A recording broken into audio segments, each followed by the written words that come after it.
Good morning बेटा। स्वागत है आपका 11th क्लास राजनीति विज्ञान ऑनलाइन क्लासेस में।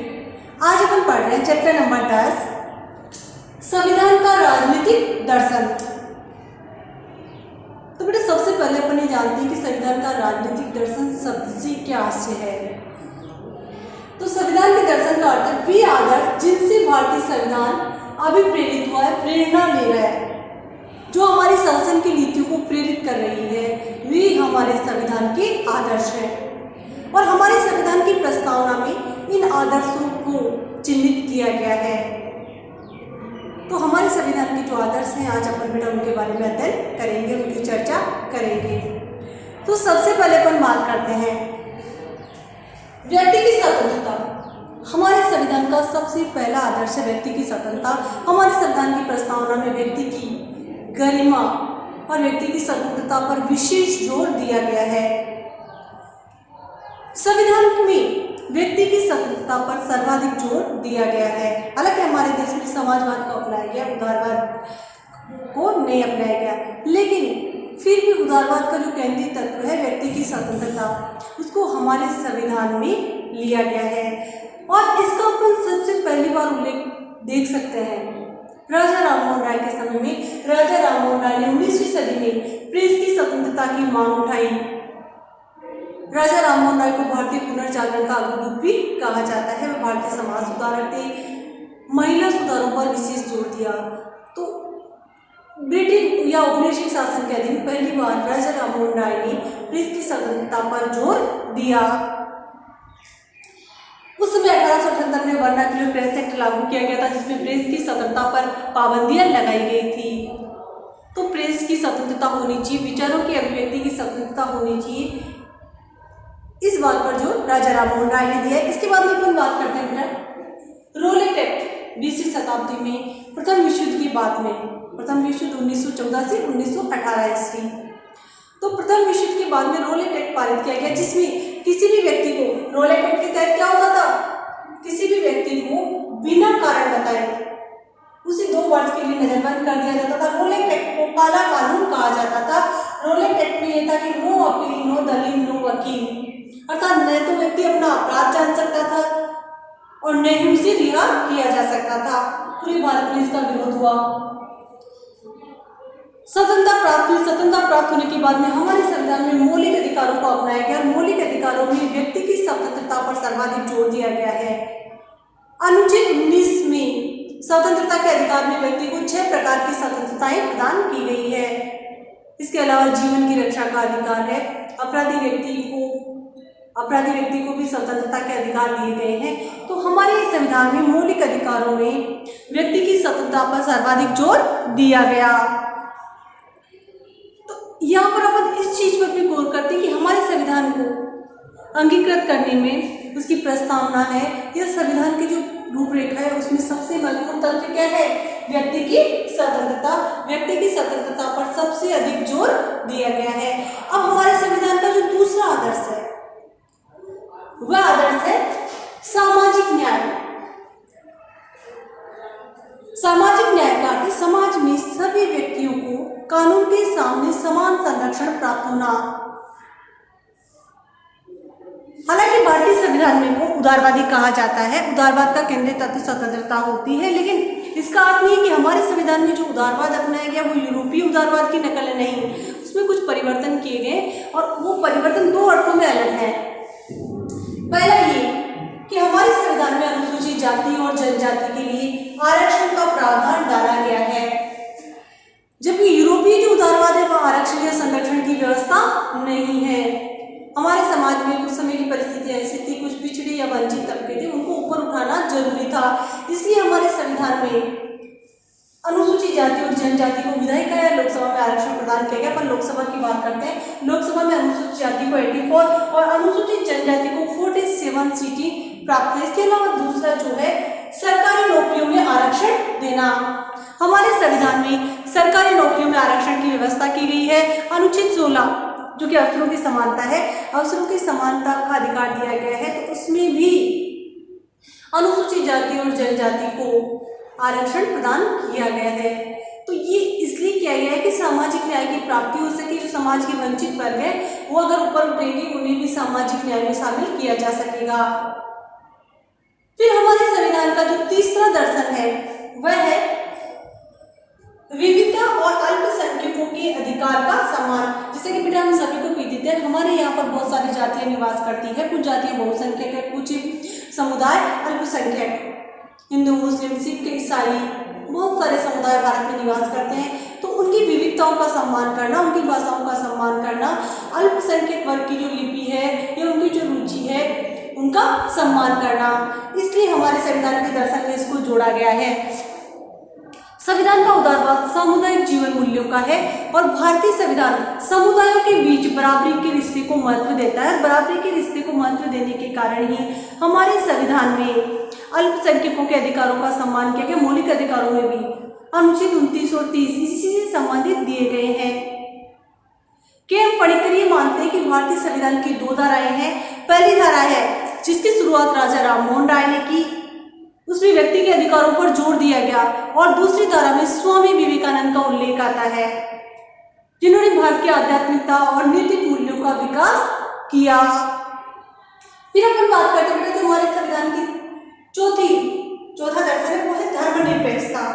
धर्मनिरपेक्षता का अर्थ है राज्य की दृष्टि में सभी धर्म समान होंगे, राज्य के लिए किसी धर्म विशेष का कोई महत्व नहीं होगा और राज्य धार्मिक मामलों से तटस्थ रहेगा। तटस्थ यानी किनारा, किसी के मामले में कोई हस्तक्षेप नहीं करेगा। सभी धर्मावलंबी अपने समुदाय के अनुसार पूजा अर्चना उपासना कर सकते हैं, अपनी संस्थाओं की स्थापना कर सकते हैं, चैरिटी फंड जुटा सकते हैं। अब इसमें एक शब्द देखो, ध्यान से देखना, पारस्परिक निषेध का अर्थ होता है धर्म और राज्य दोनों एक दूसरे के अंदरूनी मामलों से दूर रहेंगे। और इसमें 2 टॉपिक अपने यहाँ पर, एक तो धार्मिक समूहों का अधिकार और राज्य के हस्तक्षेप का अधिकार। जो धार्मिक समूह के अधिकार की अपन बात कर रहे हैं बेटा, तो इसमें यह है कि प्रत्येक समुदाय को अपने धर्म के रीति रिवाजों की पालन का अधिकार दिया गया है।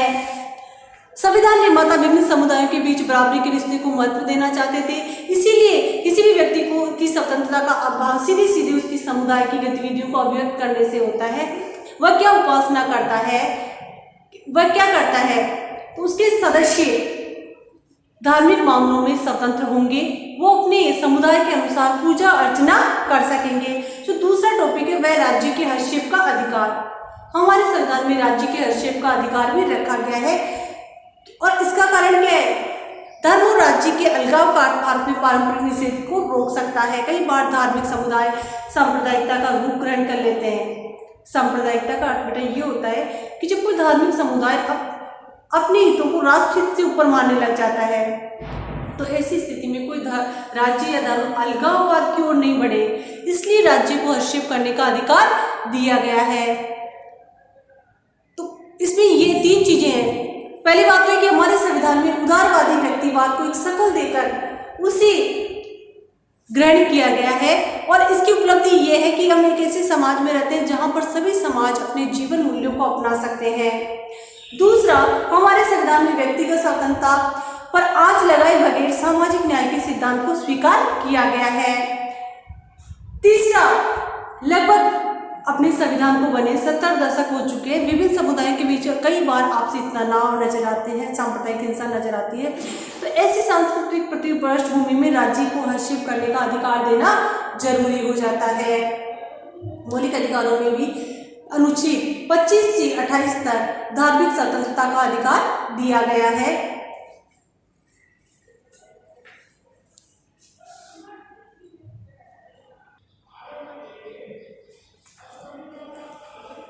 पांचवी विशेषता है, 5वां दर्शन है सार्वभौम मताधिकार। सार्वभौम मताधिकार, बच्चों आपने सभी ने वैश्य मताधिकार का नाम सुना है।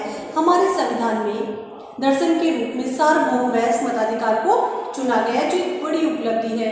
जबकि हम मानते हैं कि भारत जैसा देश है जिसमें प्राचीन समय से जाति प्रथा जैसी कई कुप्रथाएं विद्यमान थी, लेकिन अपने यहाँ पर एक वोट का अधिकार दिया गया। बिना किसी भेदभाव के स्त्री पुरुषों को समान रूप से सार्वभौम वैश्य मताधिकार प्रदान किया गया। तो सार्वभौम वैश्य मताधिकार की अपन बात करते हैं तो उसमें सबसे पहला उल्लेख आता है अनौपचारिक रूप से संविधान तैयार करने का पहला प्रयास हुआ था कॉन्स्टिट्यूशन ऑफ इंडिया बिल के नाम से। औपनिवेशिक सरकार के अंतर्गत। इसमें सबसे पहली बार मताधिकार का उल्लेख किया गया। फिर इसके बाद में मोतीलाल नेहरू रिपोर्ट 1928 ईस्वी में भी दूसरा प्रयास हुआ। पहला प्रयास हुआ 1885 ईस्वी में,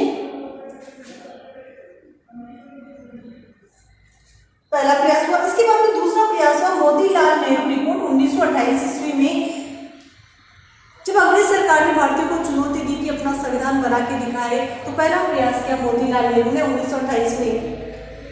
उन्होंने अपनी रिपोर्ट प्रस्तुत की जिसको संविधान के रूप में जाना जाता है। इसमें उन्होंने 24 वर्ष की आयु को मताधिकार के लिए उपयुक्त माना। वैसे वर्तमान में हमारे संविधान में 18 वर्ष की आयु प्राप्त प्रत्येक नागरिक मतदान कर सकता है, और ये किया गया हमारे संविधान में 61वें संविधान संशोधन के द्वारा। मताधिकार की आयु को मूल संविधान में 21 वर्ष थी, जिसको कितना कर दिया गया, 18 वर्ष। तो अभी वर्तमान में 18 वर्ष की आयु प्राप्त प्रत्येक नागरिक मतदान प्रक्रिया में भाग ले सकता है। तो इस तरह हमारे संविधान में दर्शन के रूप में सार्वभौमिक वयस्क मताधिकार को अपनाया गया है। महिलाओं को पुरुषों के समान माना गया है और एक वोट का सिद्धांत अपनाया गया है। फिर इसके बाद में अपन बात करते हैं संघवाद की। संघवाद का अर्थ बेटा मैंने आपको पहले भी बताया है, सत्ता का एक से अधिक स्तरों पर वितरण होना संघवाद कहलाता है। हमारे संविधान में संघवाद के लिए जो शब्द प्रयोग लिया गया है, संघवाद का इंग्लिश पर्याय फेडरेशन होता है, लेकिन हमारे संविधान में फेडरेशन नहीं बल्कि राज्यों का संघ शब्द का प्रयोग किया गया है। अब संघवाद से संबंधित जो विशिष्ट प्रावधान है वो सबसे पहला उल्लेख है पूर्वोत्तर से संबंधित अनुच्छेद 371 के द्वारा असमतोल संघवाद को अपनाया गया। पूर्वोत्तर के जो राज्य हैं इनको कुछ विशेष छूट दी गई है। तो संविधान में एक मजबूत केंद्रीय सरकार की बात मानी गई है। संविधान का झुकाव केंद्र सरकार की ओर अधिक है। हालांकि हमारे देश में संघवाद अपनाया गया है, शक्तियों का बंटवारा है, शक्ति का बंटवारा, लेकिन फिर भी कई एकात्मक तत्व हमारे संविधान को देखने में मिलते हैं, जिससे हमारा जो संघवाद है उसमें केंद्र को मजबूती प्रदान की गई है ताकि राज्य अलगाव की ओर नहीं भी कर सके। इसके अलावा जो अनुच्छेद 371A है, इसके द्वारा नागालैंड को विशेष राज्य का दर्जा प्रदान किया गया है। तो हमारे संविधान में कई ऐसे प्रावधान हैं जिसे अनुच्छेद 370 को अब समाप्त किया जा चुका है, लेकिन पहले जम्मू कश्मीर राज्य को विशेष दर्जा प्राप्त था, वहाँ का झंडा अलग था, वहाँ का संविधान अलग था। हालांकि अब उस प्रावधान को हटा दिया गया है। जम्मू कश्मीर पुनर्गठन अधिनियम 2019 के द्वारा उसे हटा दिया गया।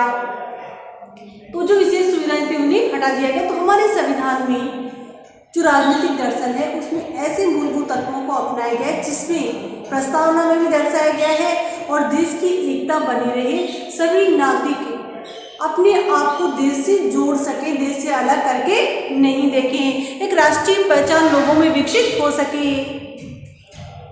क्योंकि विश्व में भारत की जो इमेज है, भारत एक बहुधार्मिक संघ है, यहाँ पर बहुत सारी भाषाओं के लोग निवास करते हैं, बहुत सारी भाषाएं निवास करती हैं, प्रांतीय विविधताएं पाई जाती है, लोगों का क्षेत्रवाद से लगाव है। तो ऐसी स्थिति में देशवासियों में राष्ट्रीय एकता की पहचान बनी रहे, इसलिए हमारे संविधान में इन मूलभूत तत्वों को समाहित किया गया। तो राजनीतिक दर्शन बेटा आप अच्छे से समझ गए होंगे। राजनीतिक दर्शन वे आदर्श हैं जो हमारे संविधान को अभिप्रेरित करते हैं। हमारा संविधान जिनसे प्रेरणा लेता है, शासन नीतियों में मार्गदर्शक के रूप में कार्य करते हैं। तो हमारे संविधान के दर्शन में अपन किन चीज़ों को शामिल कर सकते हैं बेटा? संवाद, धर्मनिरपेक्षता, सार्वभौम मताधिकार, सामाजिक न्याय, व्यक्ति की स्वतंत्रता, ये महत्वपूर्ण राजनीतिक दर्शन है।